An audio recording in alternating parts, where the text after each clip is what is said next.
Hello and welcome to another video from American First. Today we'll be taking an in-depth look at the struggles and shortcomings of the failed Biden presidency. From foreign policy blunders to domestic woes and questions over leadership and competence, the 46th president has faced a litany of criticism from across the political spectrum. Let's start by examining Biden's missteps on the global stage. His biggest foreign policy failure is arguably the disastrous withdrawal from Afghanistan in August 2021. Biden's push to rapidly pull out U.S. troops was widely criticized as hasty and poorly planned, allowing the Taliban to swiftly retake control. Shocking scenes emerged of Afghans desperately clinging to U.S. aircraft as they took off from Kabul airport. Mr. President, there had not been a U.S. service member killed in combat in Afghanistan since February of 2020. You set a deadline, you pulled troops out, you sent troops back in, and now 12 Marines are dead. You said the buck stops with you. Do you bear any responsibility for the way that things have unfolded in the last 2 weeks? I bear responsibility for fundamentally all that's happened of late. But here's the deal. You know, I wish you'd one day say these things, you know as well as I do that the former president made a deal with the Taliban that he would get all American forces out of Afghanistan by May 1. In return, the commitment was made, and that was a year before. In return, he was given a commitment that the Taliban would continue to attack others but would not attack any American forces. Remember that? I'm being serious. No, I'm asking you a question. Because before... No, wait a minute. I'm asking you a question. Is that accurate, the best? About, but Mr. President, respectfully, since that I don't think that the issue that... do you think that people have an issue with pulling out of Afghanistan or just the way that things have happened? I think they have an issue that people are likely to get hurt. Some, as we've seen, have gotten killed, and that it is messy. Imagine where we'd be if I had indicated on May the 1st I was not going to renegotiate an evacuation date. We were going to stay there. I'd have only one alternative: pour thousands of more troops back into Afghanistan. Ladies and gentlemen, it was time to end a 20-year war. Thank you so much. As the New York Post editorial board wrote at the time, aging Afghans were beaten by Taliban thugs as they struggled toward airport gates. Those who won passage out were arguably the luckier ones, as at least they avoided the prospect of living under renewed Taliban barbarism. Damaging relations with key allies like France has been another major blight. The U.S. secretly negotiated a deal to provide nuclear-powered submarines to Australia, undermining France's own contract worth over $60 billion. A furious French government recalled its ambassadors from Washington and Canberra. President Biden has announced a deal with Great Britain to supply Australia with nuclear-powered submarines. It's a clear pushback against China in the Pacific. But France is furious. That's because the Australian government canceled a multi-billion-dollar contract for French submarines and opted instead for American nuclear subs. The French government accusing the U.S. of stabbing it in the back. The New York Times reports the French embassy's already canceled a gala scheduled for tomorrow night.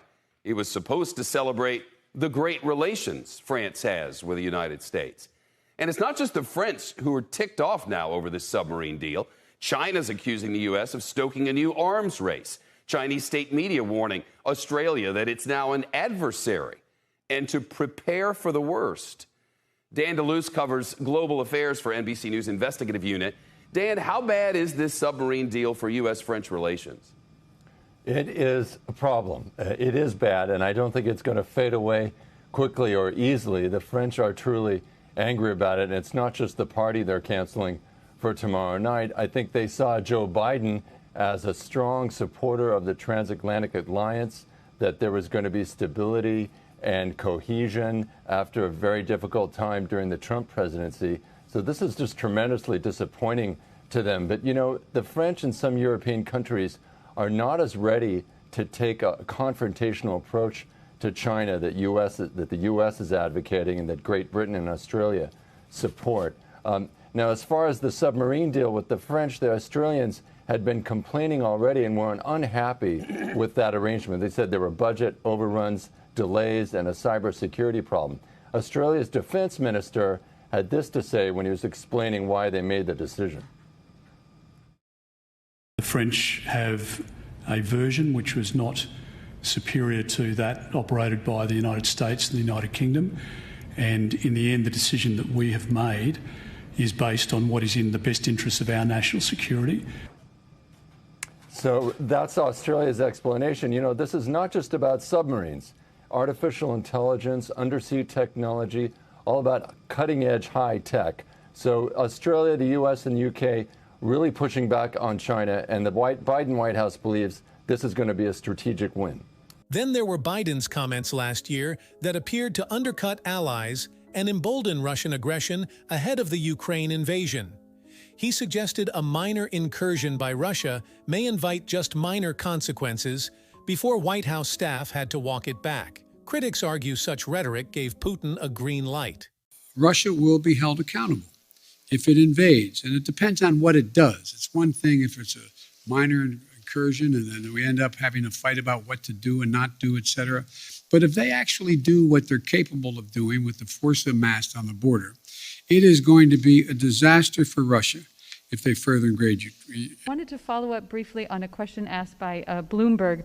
You said that Russia would be held accountable if it invades, and it depends on what it does. Are you saying that a minor incursion by Russia into Ukrainian territory would not lead to the sanctions that you have threatened, or are you effectively giving Putin permission to make a small incursion into the country? Good question.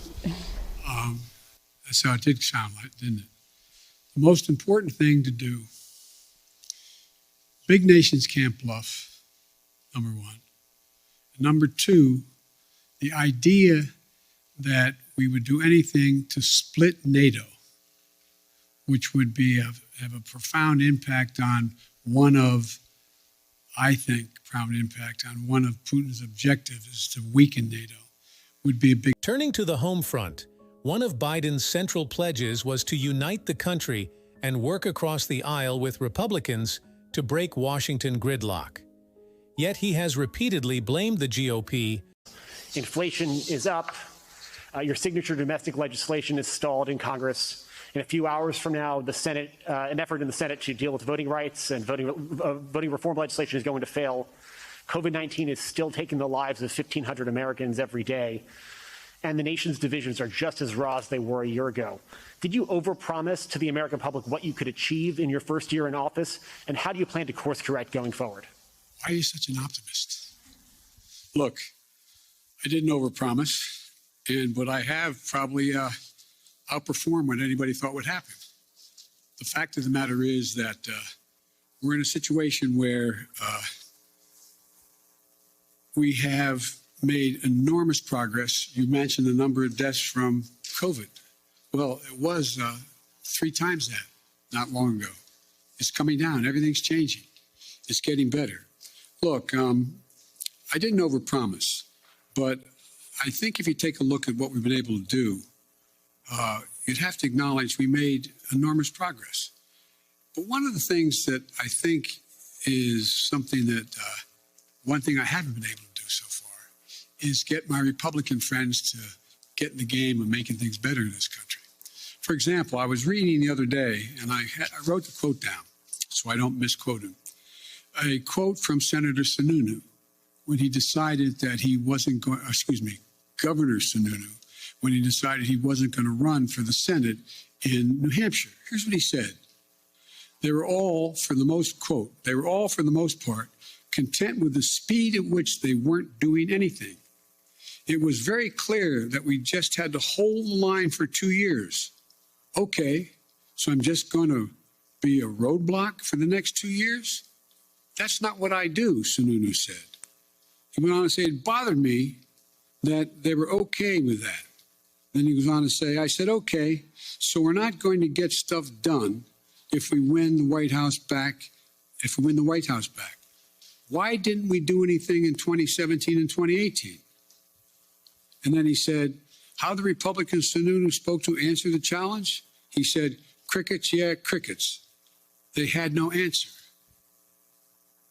I did not anticipate that there'd be such a stalwart effort to make sure that the most important thing was that President Biden didn't get anything done. Think about this. What are Republicans for? What are they for? Name me one thing they're for.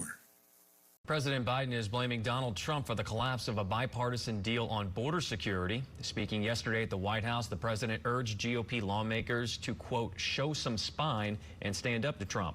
He says the former president is derailing a bill that would reshape border policy and enforcement. The measure unveiled on Sunday came after months of negotiations between the White House and members of both parties. Republicans even insisted on border changes as a precondition for approving new aid to Israel and Ukraine. But after Trump spoke out against it last month, the president says things changed. All indications are this bill won't even move forward to the Senate floor. Why? A simple reason. Donald Trump.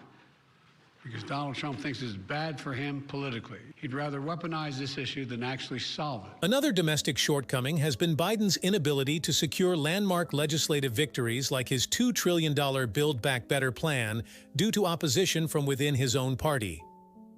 Moderate Democratic Senators Joe Manchin and Kyrsten Sinema blocked it over inflation concerns. Since President Biden took office, U.S. Customs and Border Protection, CBP, has logged more than 5.4 million illegal border crossings, plus at least 1.5 million go-to-ways, that is, border crossers who were detected by CBP technology, but who were never apprehended. There are probably more, but the way a border crossing is up for speculation. Millions of illegal aliens flood the streets of the United States, jeopardizing our way of life, resources, and national security. Local officials whose communities are being overwhelmed by hordes of illegal immigrants who are being dropped off by the Biden administration. Texas is providing charter buses to send these illegal immigrants who have been dropped off by the Biden administration to Washington, D.C. We are sending them to the United States Capitol, where the Biden administration will be able to more immediately address the needs of the people that they are allowing to come across our border. The border does not come cheap. Securing the border would cost Texas nothing if the federal government was doing its job. But because Joe Biden is not securing the border, the state of Texas is having to step up and spend Texas taxpayer money doing the federal government's job. Texans have the backbone and the will to secure a border, two things that Joe Biden does not have. But first to the US, where they're finding out that elections have consequences, with the biggest surge in illegal migration in more than 20 years, thanks to Joe Biden's reckless rhetoric and policies. Yes, we're looking at illegal migrants on the Mexican border with Joe Biden T-shirts waiting to cross. The numbers are staggering, with the US on track for 2 million migrants on the southern border this year alone. 2 million. And of course, that includes many migrant children who are now crammed into detention facilities that are many times over capacity. Some facilities are over 900% capacity. And during a pandemic, we have people squeezed in these cages together. But of course, under Biden, they're not cages, but just holding facilities. Perhaps the issue hitting American families hardest has been soaring inflation and high gas energy prices. Annual inflation peaked at over 9% in June 2022, a 40-year high. While moderating recently, real wages have been deeply eroded by costlier groceries, housing. This morning, Americans are paying the price for rising inflation. From the grocery store to housing and transportation, prices were 3.1% higher in January compared to a year ago, which was worse than analysts expected. In response, the Dow plunging 500 points. While it showed improvement, was not nearly as good as anticipated. Prices are up a lot. So investors were expecting perfection. They didn't get it. Rent and housing costs increased 0.6%, a major driver of inflation. Getting behind the wheel of a car, also more expensive. It's a lot more to purchase a car, particularly a new vehicle. And because of that, it costs a lot more to get insurance on a car. Prices for many groceries also on the rise, including cereal and beverages. We're seeing prices rise for fruits and vegetables. They were up a lot during the month. Soda prices jumped a lot. So all in all, prices for food are growing more slowly than they have been, but there's still, things that we all enjoy where prices are still jumping. Since January 2020, just before the pandemic, grocery prices are up a whopping 25%, and beef prices could hit a record high this year due to bad weather and feed costs. To keep up with the cost of living, more workers are pushing for higher wages. Flight attendants picketed yesterday. Those at Alaska Airlines have voted to authorize a strike. And today, Uber, Lyft, and DoorDash drivers are planning to strike, demanding higher pay. Wage growth is now outpacing inflation for most wage groups. Still very uncomfortable for people, and particularly low-wage, lower-income households. They're struggling with still very high food prices. Rents are a lot higher than they were. The cost of energy and electricity. So kind of basic things that people need. Beyond policy woes, Biden's leadership skills and cognitive abilities have been repeatedly called into question by critics on both sides of the aisle. Jill, the first lady, the first full-time lady, the first lady who works full-time. I just want one commitment from you. When you head to Mars, you won't take Jill. She can be gone too long. Jill puts messages on my mirror while I'm shaving, so I make sure I see them. And the one that was put in about a year ago was, "Stop trying to make me love you." I'm proud to use my authority under the Antiquities Act to establish and I want you to know it's a big deal, the Havaniqua May. As a student of the Persian culture, not a practitioner, but a student. Real pleasure it is to welcome President Biden to Ottawa, back to Ottawa. It's so great to see you, Joe. Obviously, I've just kept thinking of the places that I did live, with my grandparents in Scranton when Scranton died. The United States has benefited greatly from waves of immigration from the Ireland. Literally, as my sister would say, I wrote the Violence Against Women Act with my own paw. We're staying hit. And always one moon, like a silent drum tapping at every rooftop and every window on every country.